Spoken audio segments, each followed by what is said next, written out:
Invito a nuestro hermano Pastor Ángel, que tiene el mensaje. Buenas noches, que Dios los bendiga. Amén. Bien, ahí puestos de pie, vamos a abrir la Biblia en el libro de los Hebreos, capítulo 1, versículo 5 al versículo 12. El libro de los Hebreos, capítulo 1, versículo 5 al versículo 12. Bien, vamos a dar lectura a la palabra de nuestro Dios con la bendición del Padre, del Hijo y del amado Espíritu Santo. Y la iglesia dijo: amén. El Hijo superior a los ángeles. Porque ¿a cuál de los ángeles dijo Dios jamás: mi hijo eres tú, yo te he engendrado hoy? Y otra vez: yo seré a él padre y él será a mi hijo. Y otra vez, cuando introduce al primogénito en el mundo, dice: adórenle todos los ángeles de Dios. Ciertamente de los ángeles dice: el que hace a sus ángeles espíritus y a sus ministros llama de fuego. Mas del Hijo dice: tu trono, oh Dios, por el siglo de los siglos. Cetro de equidad es el cetro de tu reino. Has amado la justicia y aborrecido la maldad, por lo cual te ungió Dios, el Dios tuyo, con óleo de alegría más que a tus compañeros. Y tú, oh Señor, en el principio fundaste la tierra, y los cielos son obra de tus manos. Ellos perecerán, mas tú permaneces, y todos ellos se envejecerán como una vestidura, y como un vestido los envolverás, y serán mudados. Pero tú eres el mismo, y tus años no acabarán. Pues, ¿a cuál de los ángeles dijo Dios jamás: siéntate a mi diestra hasta que ponga a tus enemigos por estrado de tus pies? ¿No son todos espíritus ministradores enviados para servicio a favor de los que serán herederos de la salvación? Amén, amén. Tome asiento. Vamos a estudiar hoy una doctrina fundamental, principal, muy importante. Una doctrina por la cual muchos hombres de Dios, siervos de Dios y apóstoles de Dios murieron por esa doctrina, por defender esta doctrina. Es importante que cada creyente sepa qué significa una doctrina y para qué son o para qué sirven las doctrinas. Bien, definamos qué significa doctrina. Doctrina significa enseñanza.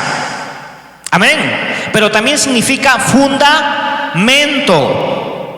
Significa fundamento. Significa enseñanza principal. Lo más importante del evangelio es el fundamento. Así que eso significa doctrina. Hoy quiero hablarles acerca de la deidad. Quiero hablarles acerca de la deidad de Dios. En este caso, de la deidad de Jesucristo, o de la divinidad de Jesucristo. La deidad significa naturaleza. La palabra deidad significa naturaleza. Pero ¿qué tipo de naturaleza? La naturaleza divina. Vamos a estudiar la naturaleza divina de Jesucristo. Pero antes quiero que usted sepa que hay tres naturalezas importantes para Dios. Hay tres naturalezas. Él creó una más, pero voy a mencionar tres. La naturaleza humana. Amén. La naturaleza angelical y su propia naturaleza. La naturaleza divina. Bien, en la naturaleza angelical, ¿quiénes son los individuos o los seres que pertenecen a esta naturaleza? Y querubines. Los ángeles, los arcángeles, los serafines, los querubines pertenecen a la naturaleza angelical. En un tiempo perteneció Luzbel o la estrella de la mañana, Satanás. Dios nunca creó a Satanás. Él perteneció ¿a qué naturaleza? ¿A la divina, a la angelical o a la humana? A la angelical. Muy bien, eso es importante que sepamos. Pero usted cree y debe saber que en la naturaleza angelical todos se parecen a todos. No, un ángel no es igual que un serafín. Un querubín no es igual que un serafín. Un arcángel no es igual que un ángel. A pesar que hay diferentes personas o diferentes seres con diferentes características, pero pertenecen a una sola naturaleza, que es la naturaleza angelical. En la naturaleza humana, ¿quién la compone? El hombre y la mujer. A pesar que el hombre y la mujer son diferentes en cualidades, en forma, etcétera, pertenecen a una misma naturaleza. Pertenecen a una misma naturaleza. Ahora vamos a la naturaleza divina. Y aquí quiero enfocarme bien porque hay un mal concepto teológico de muchos cristianos que no comprenden la naturaleza divina. ¿Quiénes conforman la naturaleza divina? Padre, Hijo y Espíritu Santo. Así como en las dos naturalezas mencionadas, los individuos que conforman cierta naturaleza no se parecen, pero pertenecen a una. El Padre, el Hijo y el Espíritu Santo son idénticos como personas. No hablo de la naturaleza, como personas. No, el Padre es el Padre, el Hijo es el Hijo y el Espíritu Santo es el Espíritu Santo. Cada personaje o cada persona de la Trinidad, de esta naturaleza, tiene su propia personalidad. Jesús no es el Padre. Y hay mucha gente que le ora a Jesús como si fuera el Padre. Le dicen Padre Jesús. Yo he oído oraciones de diferentes iglesias que a Jesús le dicen Padre Jesús. Jesús no es el Padre. Amén. En Mateo capítulo 6, verso 10, cuando Jesús enseñó a orar, Él le dijo: cuando oréis, oraréis Padre nuestro. No se estaba hablando en primera persona, estaba mandando la oración a su Padre. Pero cuando nosotros no sabemos distinguir las naturalezas que Dios nos ha manifestado, cometemos herejías tremendas. Entonces, queda claro que Jesús no es el Padre, ni el Padre es Jesús, ni el Espíritu Santo es Jesús. ¿Queda claro? Amén. Cada uno tiene su propia personalidad. No vamos a cometer ese error que cometió Rodolfo González. Cuando él quiso entender en su mente la naturaleza divina, por la falta de preparación teológica, él llegó a decir que como Jesús era el Hijo, no era Dios. Entonces estaba negando la naturaleza de Cristo. Y es lo que hoy quiero enfocarme, en la naturaleza o en la divinidad de Cristo. Porque hay muchas doctrinas donde a Cristo lo ven como cualquier persona, como un héroe, lo ven como una esencia, o lo ven como cualquier cosa, sin notar que Cristo, que Jesús, nuestro Salvador, pertenece a la naturaleza divina, de donde está el Padre, el Espíritu Santo. Vamos a Hebreos capítulo 1, versículo 3. Y vamos recorriendo textos bíblicos donde nos hable de la naturaleza divina, o sea, de que Jesús es de la esencia de Dios o de la esencia divina, en lo cual, siendo el resplandor de su gloria y la imagen misma de su sustancia, que también equivale a esencia. Jesús es la misma esencia o la misma sustancia de Dios, o sea, que es de la misma naturaleza.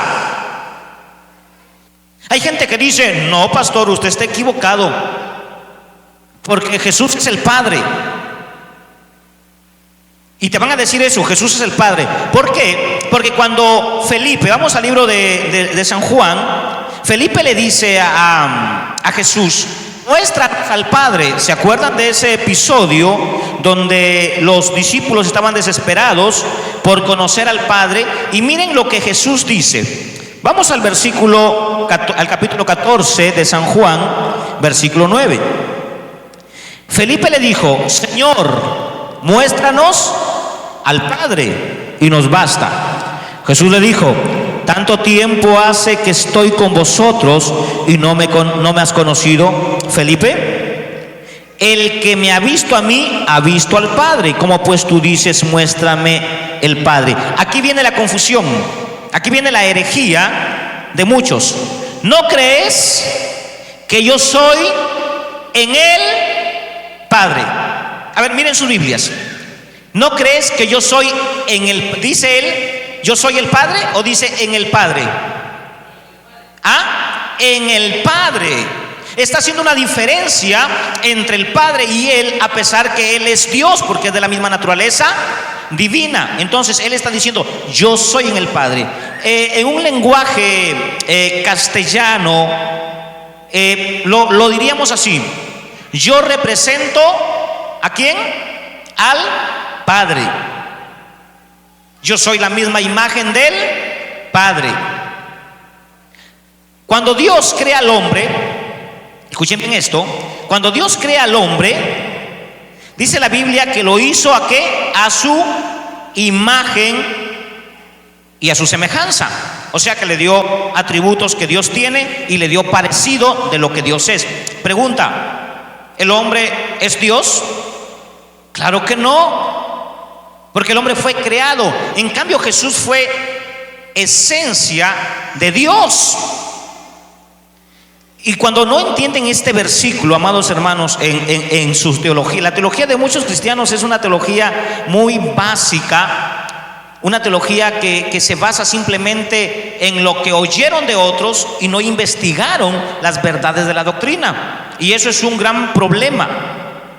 Vamos a San Juan capítulo 1, versículo 1. Dice la Escritura que en el principio era el Verbo, y el Verbo era con Dios, y el Verbo era Dios. Aquí viene otra herejía acerca de la preexistencia de Cristo. Aquí dice en el principio. La pregunta es: ¿el principio de qué? ¿De la eternidad o del tiempo? ¿La eternidad tiene principio y tiene final?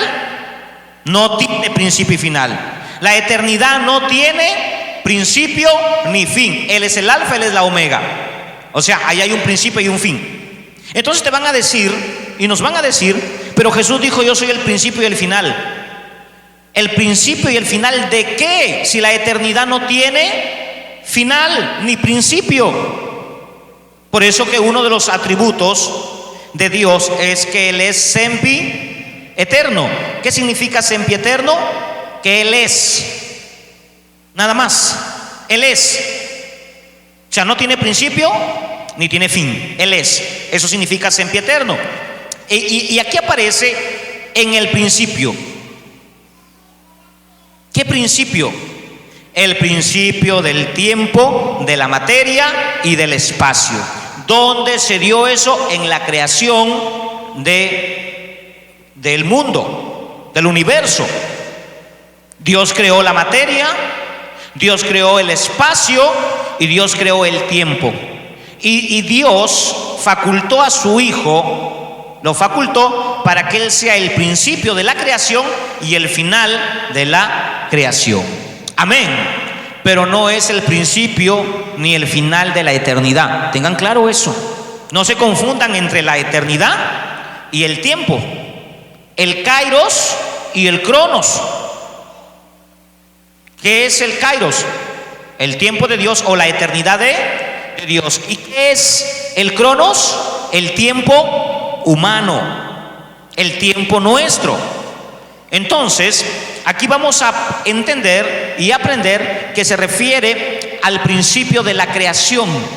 ¿La tierra tiene un inicio? Sí. Amén. ¿Y tendrá un final la tierra? ¿Tendrá un final la tierra? A ver, estudiantes de la Biblia, claro que va a tener un final. Va a tener un final la tierra. Entonces, que quede claro que en el principio de la creación, cuando no entendemos esta doctrina que es importante, vamos a encontrar ciertas herejías que voy a mencionar. Acá tengo algunas anotadas acerca de la deidad de Cristo. En el tiempo del apóstol Pablo, cuando el evangelio empieza a surgir, a crecer, comenzaron a entrar corrientes. ¿Qué son corrientes? Son conceptos personales, son pensamientos personales. Entonces entró la corriente de los ebionitas. Los ebionitas, ellos creían que Cristo era una criatura superior, que ni siquiera era humano, ni siquiera era ángel, sino que era algo superior, pero no era de la esencia de Dios. O sea, era un ser superior y era el Señor de los ángeles. O sea, en este caso, ¿quién es el que comanda el ejército de los ángeles guerreros? ¿Quién? Miguel. En este caso, Jesús lo ponen los ebionitas, este pensamiento. Jesús comandaba a los serafines, comandaba a los arcángeles, a todos. Era un ser superior encima de los 4 seres que acabamos de mencionar, pero que no era Dios. Ese era el pensamiento que tenían los ebionitas. Era una herejía tremenda. Los gnósticos, cuando entraron, su pensamiento, ¿qué significa gnosis o gnóstico? Significa conocimiento. Pero ¿qué conocimiento? Los gnósticos se aferran mucho al conocimiento místico. Escuchen bien eso. No hablo del conocimiento. Nosotros necesitamos conocimiento, que dice Oseas 4:6, que el pueblo de Dios se pierde por falta de conocimiento. Pero ¿de qué conocimiento? Conocimiento de Dios. En cambio, los gnósticos, ellos tienen conocimiento y se aferran al conocimiento místico. ¿Y qué es el conocimiento místico? ¿Sabe usted que los gnósticos y están en la actualidad? Hablo de la corriente del pensamiento. Por ejemplo, los pentecostales. Por ejemplo, lo de la iglesia de la prosperidad. La iglesia G12, que son corrientes que se han metido a la iglesia. Ellos estudian lo sobrenatural. Hermano, cada año que llega, siempre tiene que haber una persona de la corriente pentecostal que sale a profetizarle a la gente. Siempre.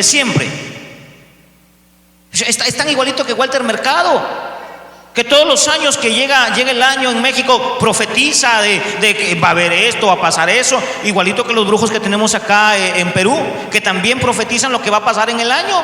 Resulta que también nosotros tenemos nuestros brujos proféticos que también profetizan en la iglesia lo que va a pasar. Y se respaldan diciendo, es que la hermana sale de 40 días de ayuno, la hermana sale de 21 días de ayuno y va a hablarle al pueblo en general. Eso es una farsa tremenda. Eso se llama gnosticismo, porque comienzan a adquirir conocimiento de lo místico. Hay gente, por ejemplo, hermano, hay gente que dice, Dios me ha revelado. Eso pasó en una iglesia.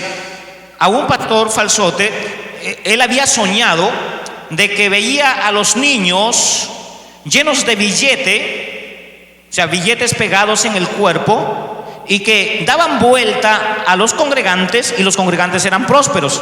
Entonces él tuvo ese sueño aquí en Sullana, y en el día de su culto, cuando empezó a hacer su ceremonia, resulta que llamó a los niños, les puso billetes de diferentes denominaciones en su cuerpo y los hizo que dieran vuelta a todos los hermanos, porque Dios le había revelado. O sea, empezó a adquirir conocimiento de lo místico. ¿Qué es lo místico? Lo supersticioso. Ay, es que hoy he sentido un fuego. El Señor ha estado aquí. Y cuando no sientes ese fuego, Dios no ha estado ahí. Encima de tu sentir y de tu no sentir está el mandamiento que dijo Jesús: yo estaré contigo todos los días de tu vida, independientemente que tú lo sientas o no. Entonces el misticismo, cuando entra a la iglesia, comienza a traer revelaciones. ¿Y sabe lo que creían ellos acerca de Jesús? Que Jesucristo no era ni humano ni divino, que los golpes, los azotes y todo lo que le pasó a Cristo, Él nunca lo sintió. Era una persona relativa. Era una persona relativa. Era un superhombre para los gnósticos. Para los doceta, otra corriente que entró, Jesucristo era un espíritu. Un espíritu. Ellos niegan la virginidad. Ellos dicen que cuando María concibió a Jesús, entró el Espíritu Santo, y cuando sale Jesús, no rompe matriz, el himen de la mujer para salir, sino que Jesús simplemente salió como si fuera un espíritu. Y dice la Biblia que cualquiera que confiesa que Jesucristo ha venido en espíritu no es de Dios. Entonces los docetas dicen eso. Entonces, como Él es un espíritu, el sacrificio en la cruz es vano, porque Él nunca sintió dolor, porque Él nunca sintió los clavos, porque un espíritu no puede sentir, porque un espíritu no tiene alma, pero un espíritu sí se puede encarnar, pero no tiene alma, por lo tanto Él nunca sintió, nunca sufrió. Mire, ese es el pensamiento de estas corrientes. Son corrientes peligrosas que se han metido en la iglesia. Y como los doceta dicen, escuche bien eso, los doceta es una corriente que también está metida en la iglesia evangélica. Los doceta dicen, Jesús no sintió nada porque era un espíritu encarnado, no tenía alma. Entonces Él no sintió los azotes, Él no sintió la corona de espinas ni los clavos. Entonces nosotros, para poder obtener la salvación, necesitamos el asentismo. Y ellos, como doctrina principal, tienen esta herejía llamada asentismo. ¿Qué es el asentismo? Es darle duro trato al cuerpo. Como Jesús no sintió los azotes, yo tengo que sentirlos. Como Jesús no sintió la corona de espinas, yo tengo que sentir ese dolor. Como Jesús no sintió sufrimiento, yo tengo que sufrir. Como Jesús no sintió esto, aquello y lo de acá, entonces yo tengo que sufrir. Entonces ellos, ¿qué hacen? Se aferran al ayuno. Todo doceta que tiene como doctrina, entre comillas, o dogma religioso el ayuno, se aferra al ayuno para maltratar su cuerpo. Y sabe usted que hay muchas iglesias que ayunan y ayunan y ayunan y ayunan y ayunan y ayunan y ayunan. ¿Y cuál es el resultado de ellos? Siguen igual. Cuando no sabemos para qué sirve el ayuno, entonces se convierte en una huelga de hambre. Hay gente que le hace huelga de hambre a Dios. Si no me bendices, yo aquí me muero de hambre. ¿No hacen eso también los médicos? ¿No hacen eso los profesores cuando quieren que les suban el sueldo? ¿No hacen ayuno también ellos o huelga de hambre? Cuando no tenemos el conocimiento exacto de las doctrinas del Señor, entonces queremos nosotros cubrir los méritos que supuestamente Jesús no pudo cubrir. Y esa es la doctrina de los doceta, de los que se aferran al ayuno, de los que se aferran bueno, los católicos hasta sangre se sacan, hermano. Yo sé, han visto en las procesiones de Italia cuando están que se latiguean y se dan y en las piernas, o católicos acá también en esta región de Ayabaca van sangrando sus rodillas, llegando hasta el ídolo para que les dé una oportunidad de vida o un milagro. Eso es la doctrina o la corriente de los docetas, que se metió a la iglesia desvirtuando la divinidad de Jesucristo, desvirtuando que Jesucristo es Dios. Amén. Bien, ahora, ¿qué significa Dios? ¿Será Dios un nombre personal, propio, o será Dios un título que identifica algo? Es un título. Por ejemplo, en el libro de Génesis, En el libro de Génesis encontramos que el Padre visitaba a Adán. Qué bueno que la Reina Valera haya puesto el nombre de Dios ahí, el nombre personal de Dios. Pero quiero que entienda algo. Dios, la palabra Dios significa divinidad. Y la palabra divinidad significa naturaleza. ¿Y quiénes están en la naturaleza divina? El Padre, el Hijo y el Espíritu Santo. Entonces, cuando se menciona la palabra Dios, usted está mencionando ¿a cuántos? A los tres. A los tres. Y cuando se menciona el nombre propio de cada uno, usted menciona a la persona. Y vamos a ver la Biblia en el libro de Génesis, capítulo 3, versículo 8. Y oyeron la voz de Jehová, Dios. Se está refiriendo a una sola persona. ¿A quién? Al Padre. Al Padre. Cuando Tomás, por su incredulidad, no quiso creer lo que decían los discípulos, Jesús se aparece y toca el costado y ve la marca de los clavos. Entonces Tomás exclama y dice lo siguiente: Señor mío, Dios mío. Está reconociendo a Jesucristo como Dios. Lo está reconociendo como Dios. Por lo tanto, en la esencia divina de la persona de Jesucristo, Jesucristo es Dios. Amén. Jesucristo es Dios. Se está desvirtuando a la persona de Jesucristo. ¿Y cómo se le puede desvirtuar? Con dos cosas. Y eso se puede meter en nuestra propia iglesia, por más buena doctrina que tengamos. ¿Sabe por qué? Porque nosotros tenemos una mente finita y siempre estamos buscando querer aprender más. Y sabe, nosotros buscamos en otro lugar y no en el lugar que Jesús indicó. San Juan 5:39, ¿qué dice ahí? Escudriñad las Escrituras. ¿Dónde debo buscar conocimiento para que no me ataque o no me influencien las corrientes que están por allí? En la Escritura, en la palabra de Dios. Es la única fuente que nos va a dar el conocimiento exacto de Dios.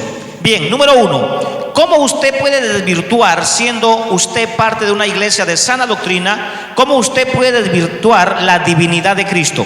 1, reconociendo que María sigue siendo virgen. Amén. A ver, vuelvo a repetir esto. Y esto les duele a los católicos. Ellos tienen la corriente de los 2Z, pero no lo van a entender jamás.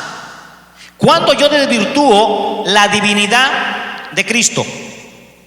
Cuando yo digo que María sigue siendo virgen, que Jesús no abrió matriz, que no rompió el himen, y que luego José no cumplió su deber conyugal. Pregunta: después que José se enteró que María estaba embarazada y él la quería dejar, luego el Señor interviene y le dice que no la deje porque lo que tenía no era producto de la fornicación, sino producto de Dios. ¿Se casó José con María, sí o no? ¿Ah? Sí, se casó. Bien, dentro del matrimonio, para que el matrimonio se consuma o se efectúe, ¿qué tiene que haber? El coito, la relación sexual. ¿O usted cree que con un beso ya es su mujer a la persona a quien besó? Tiene que ver la unión sexual. Entonces, para Dios, el fin o la esencia del matrimonio no es el papel que tú firmas, aunque es necesario el papel que firmas para testimonio de la sociedad y para la sujeción a las autoridades. Pero la esencia del matrimonio es el coito o la unión sexual. Ahora, cuando Adán y Eva no habían pecado, que pasó mucho tiempo, ¿en qué situación Dios da el mandamiento del coito o del sexo? ¿Antes de pecar o después de pecar? A ver, los estudiantes. ¿Cómo que después? Antes de pecar. Antes de pecar. Antes de pecar. Vamos a ver si es verdad eso. Vamos al libro del Génesis, capítulo 2, capítulo 1, capítulo 1, versículo 26.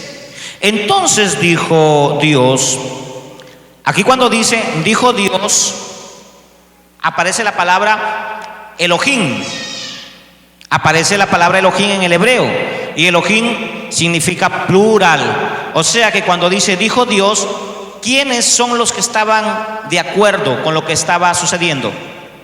El Padre, el Hijo y el Espíritu Santo. Recuerde que cuando se menciona la palabra Dios, usted se está refiriendo a los tres. Bien, dijo Dios, hagamos al hombre a nuestra imagen y conforme a nuestra semejanza, y señoree en los peces del mar, en las aves de los cielos, etcétera, etcétera. Versículo 28. Y los bendijo. ¿Y cuál era la bendición?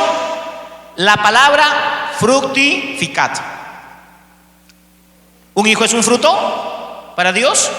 Es un fruto. ¿Y cómo van a tener frutos? ¿Con la mirada? Pues ya Dios había bendecido el coito o el acto sexual. Por lo tanto, aquí se cae esa doctrina de mucha gente que dice así, que cuando nosotros seamos arrebatados, se juzgue el mundo y todo esto acabe, porque tiene final, vamos a ser ángeles. Y es una idea descabellante. ¿Dios cambiará nuestra naturaleza a la naturaleza angelical? No. Dios hizo la naturaleza humana y el diablo interrumpió que la naturaleza humana, como Dios la quiso, saliera. Pero dice, no, pero Adán, ¿qué era? ¿Era un espíritu? ¿Era un ángel? ¿O era un hombre? ¿Y de qué naturaleza pertenecía sin haber pecado? A la naturaleza humana. Y dentro de la naturaleza humana ya Dios lo había bendecido con la reproducción de hijos. Así que cuando todo esto acabe, ¿con qué naturaleza vamos a quedar nosotros? Con la humana. ¿Y en qué condición? Ahí viene la diferencia, que cuando no sabes discernir naturaleza y condición, haces un arroz con pato. ¿Cuál era la condición que tenía Adán antes de pecar? ¿Y cuál es la condición que tuvo Adán después de pecar?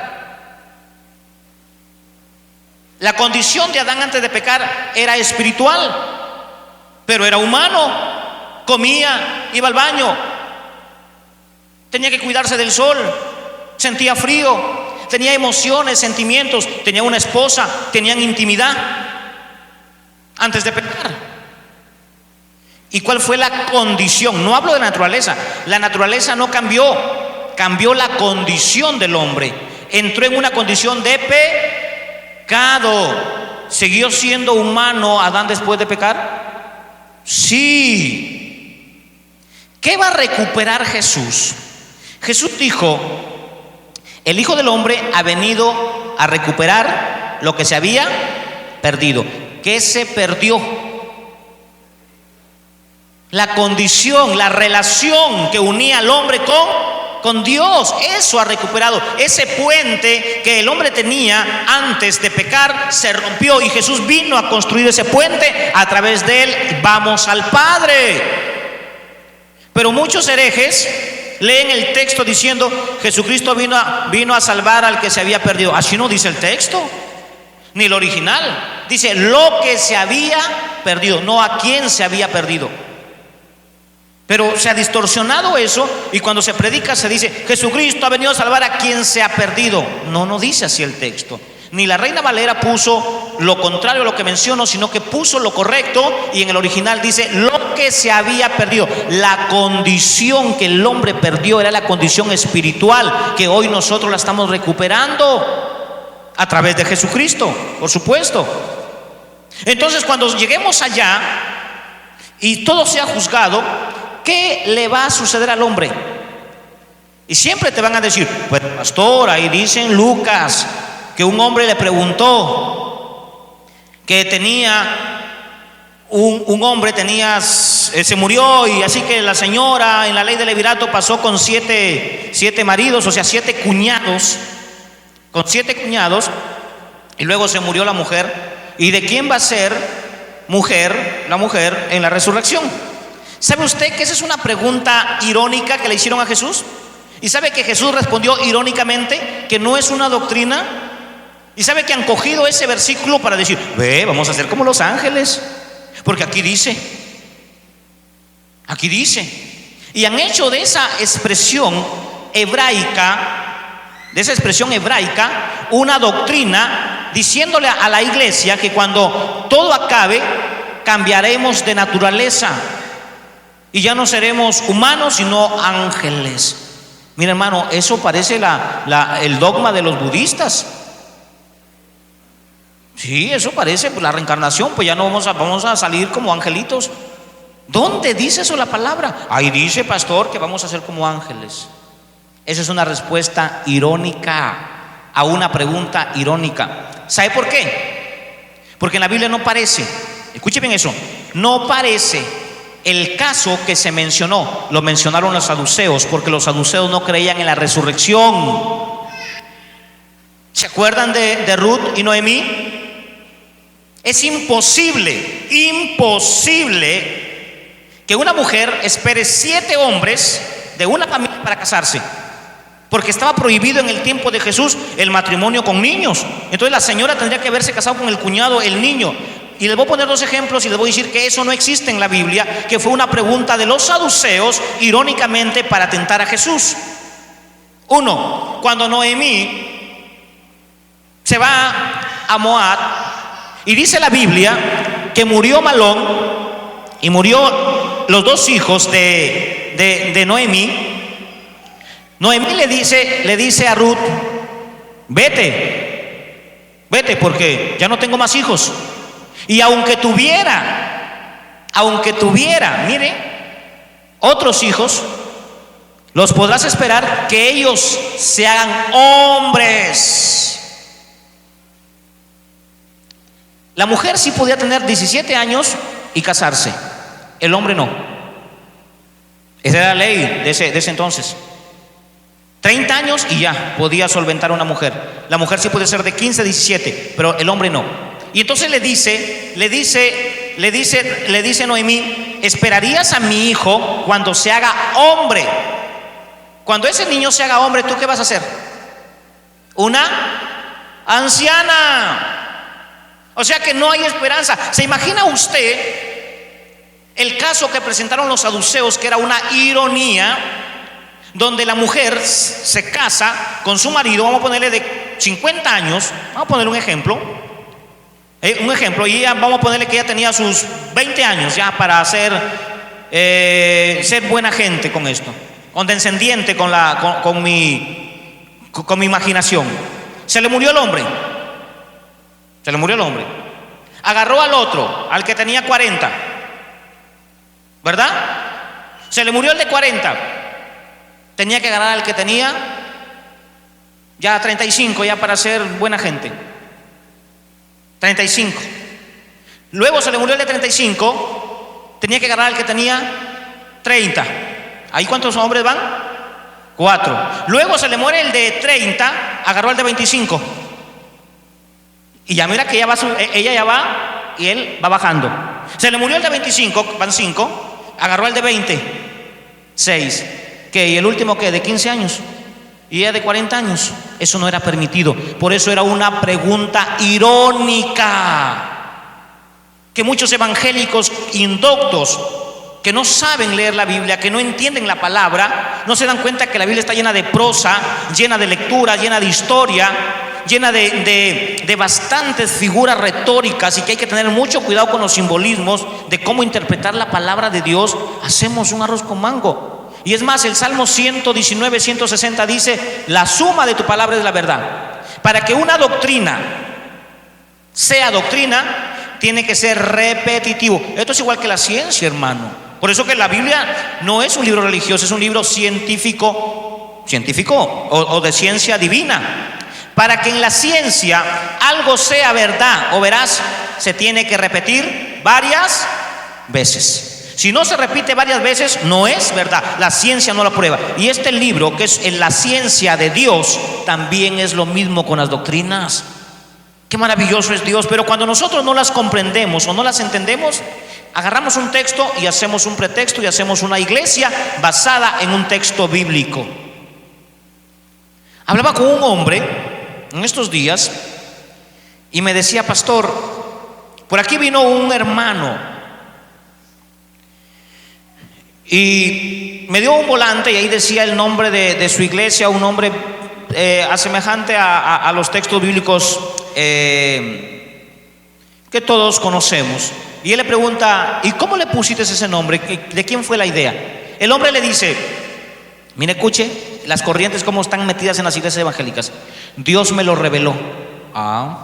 Bien. Así que a los 2 años llega otra vez el hombre, el hermano, pastor entre comillas, y le lleva un volante y ve el nombre diferente. Y le dice: ¿qué pasó con el nombre? Hemos cambiado el membrete, el logotipo, ya no se llama así.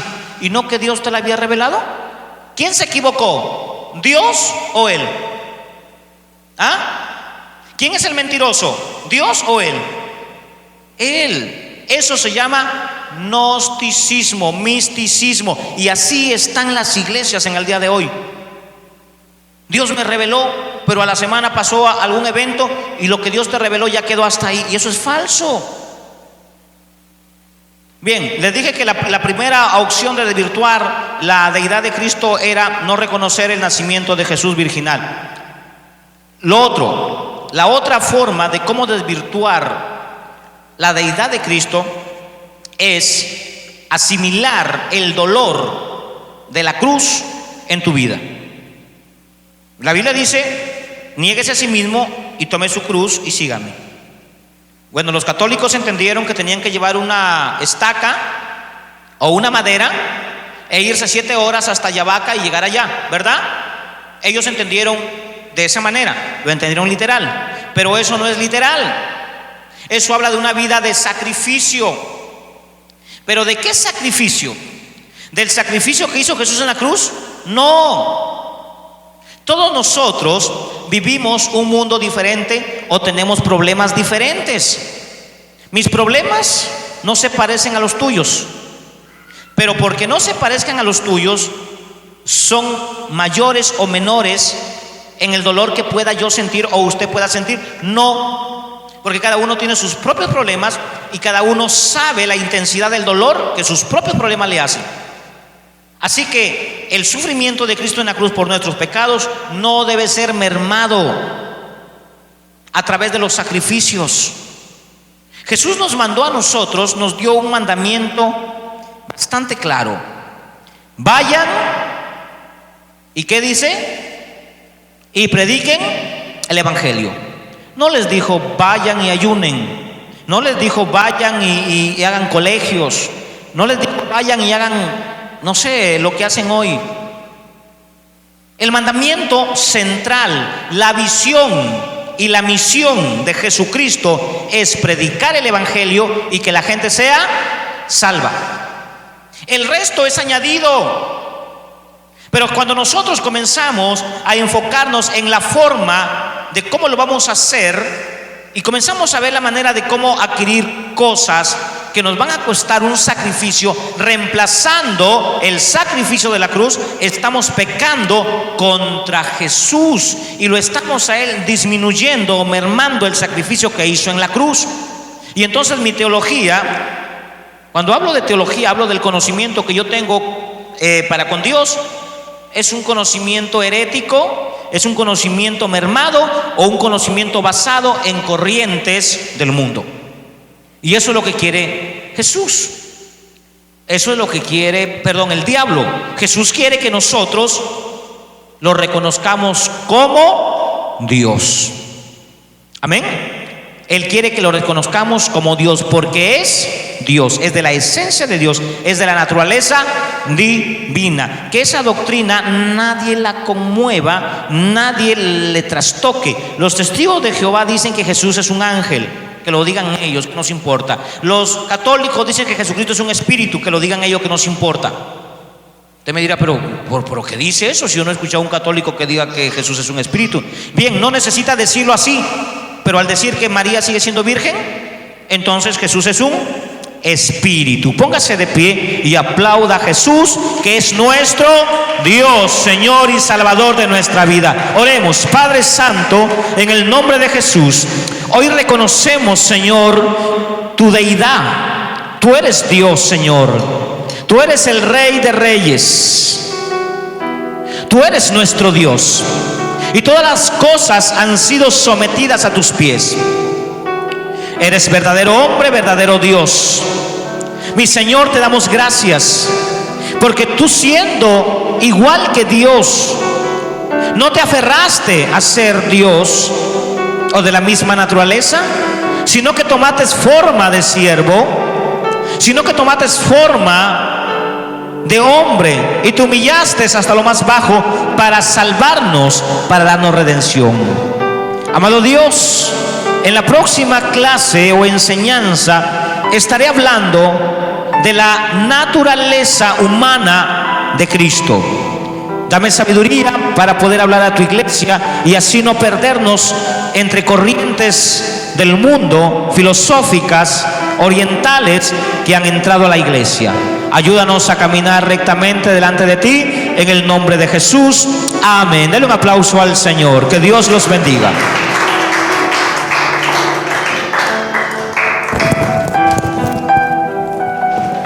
Gloria a Dios.